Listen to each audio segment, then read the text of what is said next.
Hello, welcome back to Undressing the Issue. I'm Julia, I'm your host, and today I would like to talk about a topic that comes up frequently, and you may be familiar with it. The topic is external validation. What is this? Well, external validation is the need to have someone outside of ourselves validate us, make us feel good about ourselves.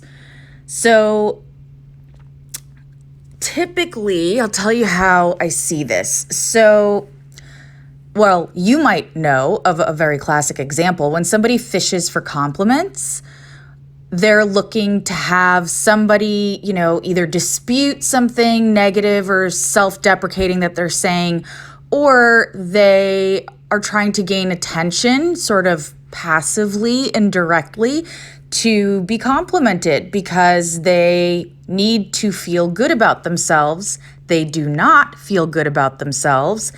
And they figure the only way they'll feel good about themselves is if somebody else makes them feel good about themselves by expressing the other person's feeling good for them or about them. So that's the classic way, is the fishing for compliments. But you see this in relationships. You see this all around. It's a common thing that people do, and oftentimes they don't even realize they're doing it.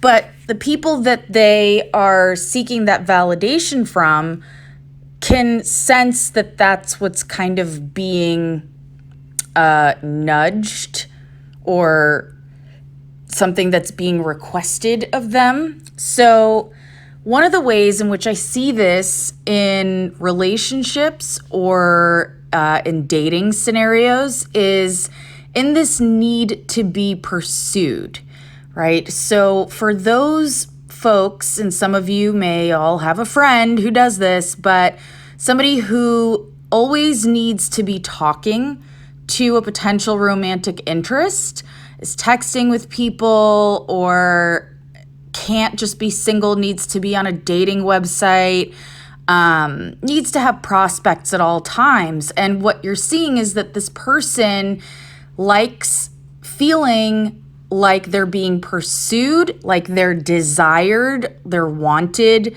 they're attractive, and they get a sense of self-esteem from this. So if nobody has any desire to talk to them, if they feel like they're sort of invisible and nobody's making any effort to connect to them, well, then they feel like they're worthless, like they're not worthy of connection. And so basically what you're seeing is a need for external validation. They're looking to have somebody else outside of themselves make them feel wanted. Another way that I see this is when people need affection. When somebody's in a relationship and they will say, I don't feel like my partner hugs me enough. I don't feel like my partner initiates sex enough. I feel like my partner doesn't touch me enough in any way. And this is a different kind of external validation, because it's basically this person is interpreting affection or touch as reassurance that they are loved, versus touch, what it is, which can have so many other reasons and purposes.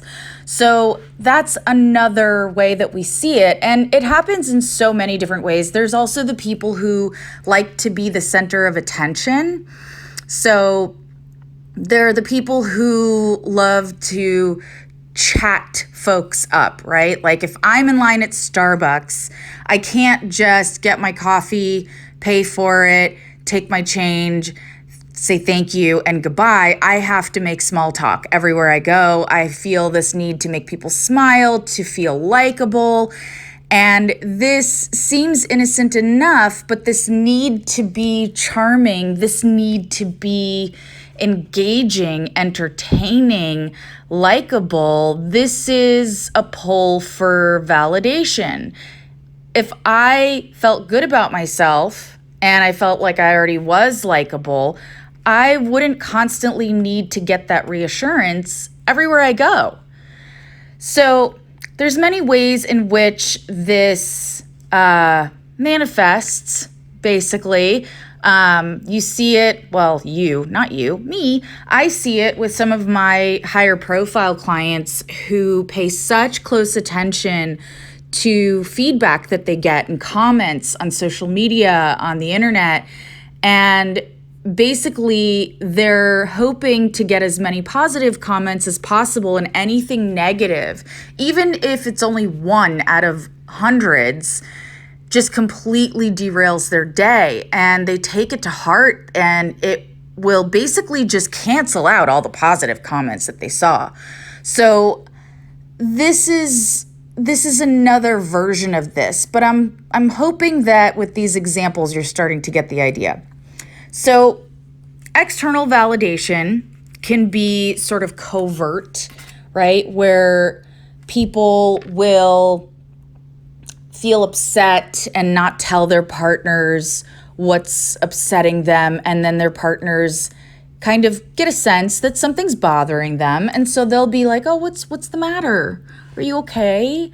Do you want to talk about it? Is there anything I could do for you?" And all of a sudden now they've elicited the care and nurturing of their partners, and now they feel, okay, they love me. Okay, so this is sort of, it's an indirect passive way, but it's still sort of a pull on the other person to take care of them.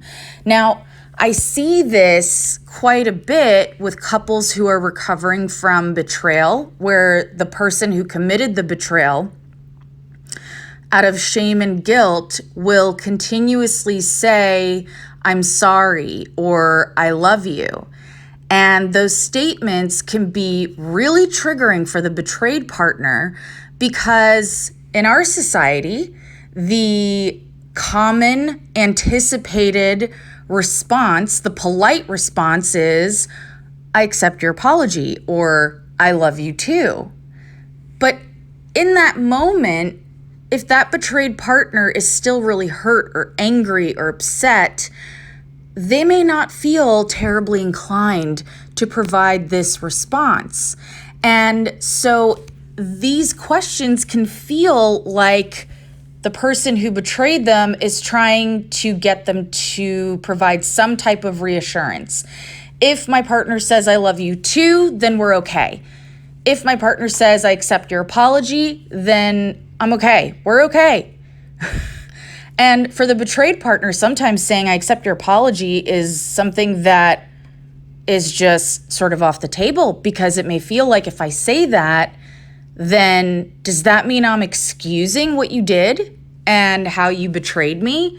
And maybe your apology is not nearly enough. Maybe I need to see more in your actions than in your words. So those types of things can be really frustrating, and it's because they are seemingly kind and caring, but on the flip side, they're sort of manipulative. And it puts the betrayed partner in a position where they're now feeling like, if I don't give the proper response, then I'm the shithead. I look like the asshole. I'm cold, I'm mean, I'm whatever. So it's a tough one. It's a tough one. So, well, before I get into the rest, what I often tell the folks who've committed the betrayal is to not ask those questions, but instead make statements, and make them in a way that's not cliche, right? For example, "I love you." I say this to my girlfriends, my cat, chocolate, my husband. I say it to a lot of different people. It has meaning, and I do mean it when I say it, but it's also become sort of this generic term that we just sort of use, and it loses its meaning after a while. It's not the only way to express what you want to say. If I want to tell somebody that I love them, right, what is it exactly that I'm trying to say? If it's my cat, well, I consider her to be my child, and I care about her safety, and I want her to be healthy, and I love having her in my life, and she brings joy to my world. That's what I'm saying. But I can say all of those things instead of just saying, I love you. With my husband, it's different. When I say I love you to my husband, what I mean is I care about him. I consider him to be my partner and a humongous part of my life and my world, that he is incredibly important to me, that I consider him to be my best friend, that I respect him, that I also, think he's hot and kind of want to climb him like a tree. But I'm saying a lot of different things when I say I love you. And it can be more impactful, I think, is the word I should use, when you say those actual things versus using generic terminology that gets way overused and tossed around, like the term I love you. And same thing goes for I'm sorry. I'm sorry is genetic, right? Or genetic. Hello. I still haven't finished my coffee. Generic. So what I mean by generic is it kind of doesn't mean anything. It doesn't give you any information. It's kind of like when you say, hey, how you doing? And someone goes, oh, I'm fine. How are you? What is I'm fine? It's just the term we use. It doesn't really give us a whole lot of information. I'm fine or good, right? These are words that, I gotta be honest, I fucking loathe and despise because they give no information. It is sort of a non-response response, and it doesn't really truly answer the question. So when I ask, for example, one of my clients who comes in to see me, I go, how are you doing? And they go, I'm okay. What in the actual fuck does that mean? You're here, you're coming in for therapy, you probably have something you want to talk about, there may be something that you're needing help with, so okay doesn't tell me anything. And I end up having to ask more questions, when in reality, most of us say, how you doing, as a greeting. It's like a hello, what's up? And because we hear it so much, when somebody else who genuinely is interested asks, like me, I still get the generic answer, the whatever, like I'm anybody else asking. I mean, granted, when we use it as a greeting, when one of your friends walks up to you and says, hey, how you doing? We all just kind of know. It's one of those social nuances that we all understand. It's sort of an unspoken truth that the answer that they're not looking for is, well, I've had some trouble sleeping this week, and I've been feeling kind of anxious, and I'm worrying about money, and, my budget's getting tighter in this economy, and, I had diarrhea a couple times this week, and I kind of got into an argument with my mother on the phone yesterday, and I think I've got a weird mole growing on my shoulder. I need to get that looked at. That's not the response our friends are asking us when they casually greet us with, hey, how you doing, right? But your therapist, namely me, when I say, how you doing? I want to know. Maybe not the diarrhea part, because I'm not your doctor, and it doesn't really pertain much to what we talk about, but I do want to know how you're doing. But it's these types of phrases, how we use our language, that can get lost in translation, which is why I will ask other questions like, What went well this week? What has not gone well this week? What are you struggling with currently? Is there something on your mind that you feel the need to talk to me about today? Right? So those questions are much more targeted, but in a sense, they're kind of the same message. It's the same kind of question. I'm checking in and I'm genuinely interested. So, anywho, back to I'm sorry, I love you. Say I'm sorry in a different way, okay? And it's not a request. It's not an ask for a response. It's not, an expectation. It's simply a statement. And that goes a long way. How else can you say I'm sorry? Well, so glad you didn't ask. I asked. Well, you can say, I regret doing XYZ to you. I feel remorse over this behavior that I did and that I hurt you in the process. It is sad for me to know that I did XYZ to you and I want to make it up to you. I would like you to know that I genuinely have a tremendous amount of guilt for how I behaved, and I am going to commit myself to working on fixing this and righting the wrong I made. That is a different story, okay? That doesn't require a response. It's simply a statement, and it's not generic. It's not this, I'm sorry. I say sorry to someone that I bump in an aisle in a grocery store. So if that's when I use that phrase, is it going to have as much meaning as intended when it is being given to me over something much more serious? Well, probably not. So save your I'm sorries and find other words. Be creative, be expressive. Okay, I'm done. I'm done with my rant. So back to external validation.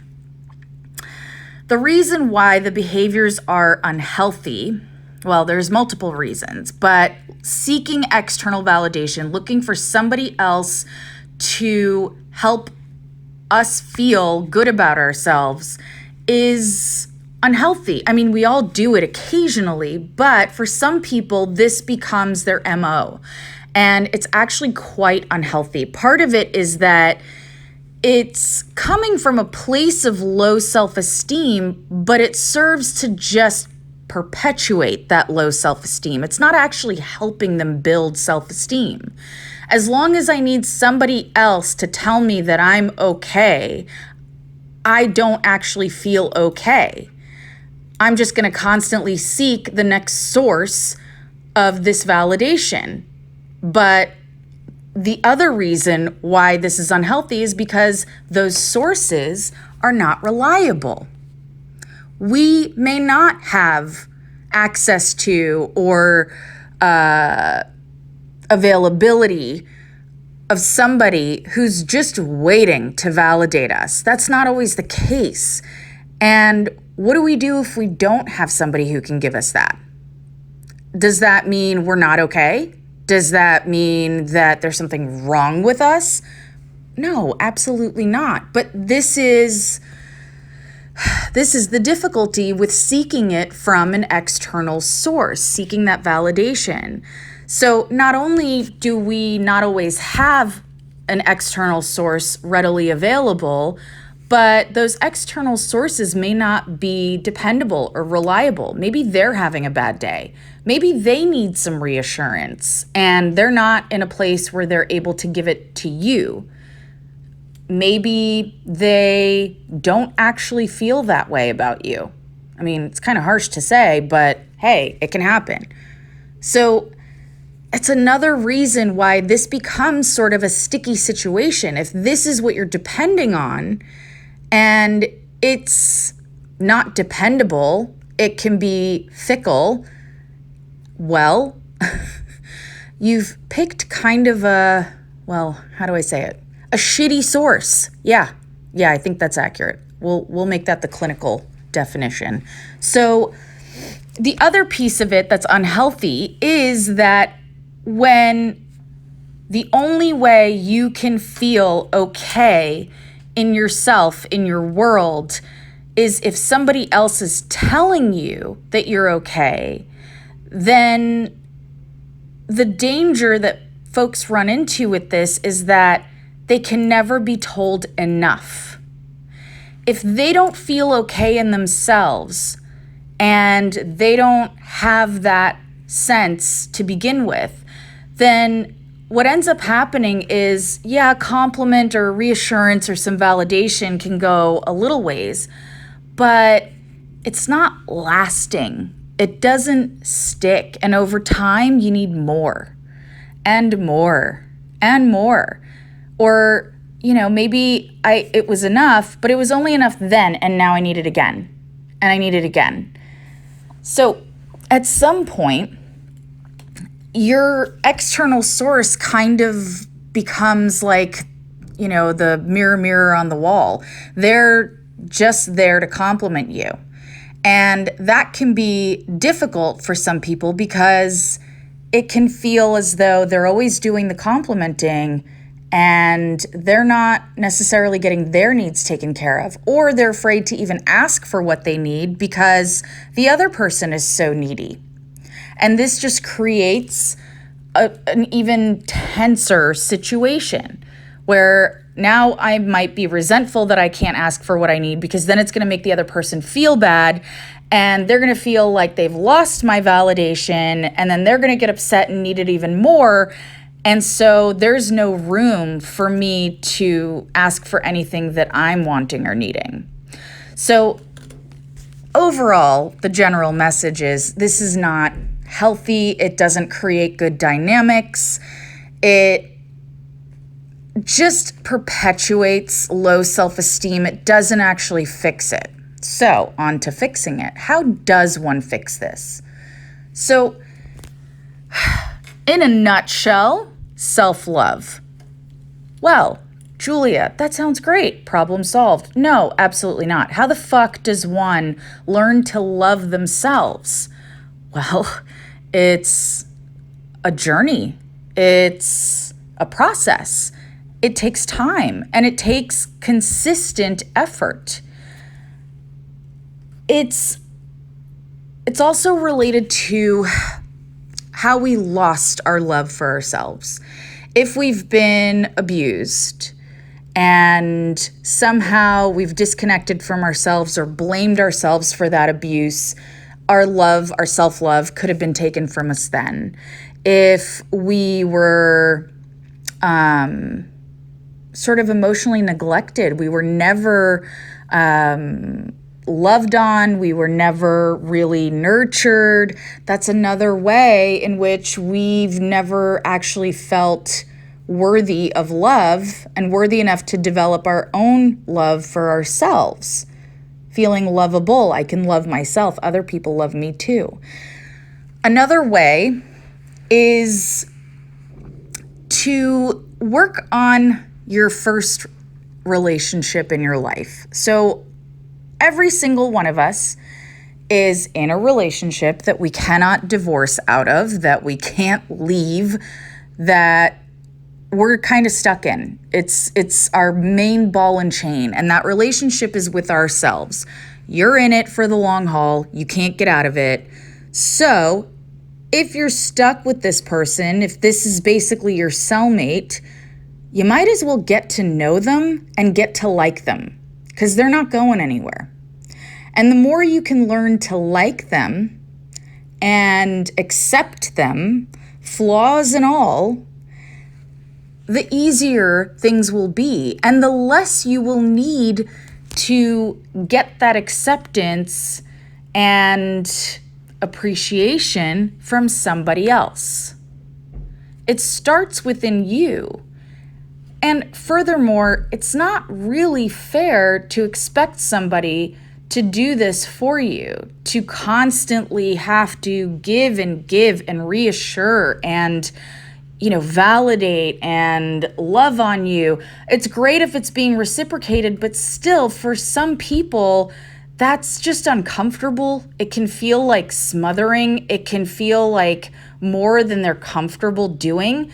And a lot of times it's because they may also not have a whole lot of self-love. So it's a lot to give. They may want to receive too. Or they may have a lot of self-love and feel really good and not need it and be put off by others who desperately need it. To them, it can feel kind of,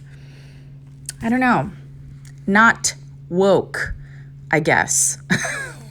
I guess that's what the kids are saying, but not really evolved. It's sort of, I don't want to use the word needy because it's not needy necessarily. It's coming from a deeper place, but it can feel that way. So, moral of the story is external validation is common. It's something we all do at some time, but it can't be the only thing that you rely on to feel good about yourself, your life, your relationship. You have an input here too, and how you feel, your opinion matters, and it should matter more than any other one. So please strengthen it. Learn to listen to it, accept it, and love the shit out of it. Okay? All right, that's my spiel on external validation. I hope you are all well and staying safe and healthy through this very long and arduous pandemic. In the meantime, thank you for listening. I welcome your feedback as always. Feel free to find me on social media. And until next time, take care.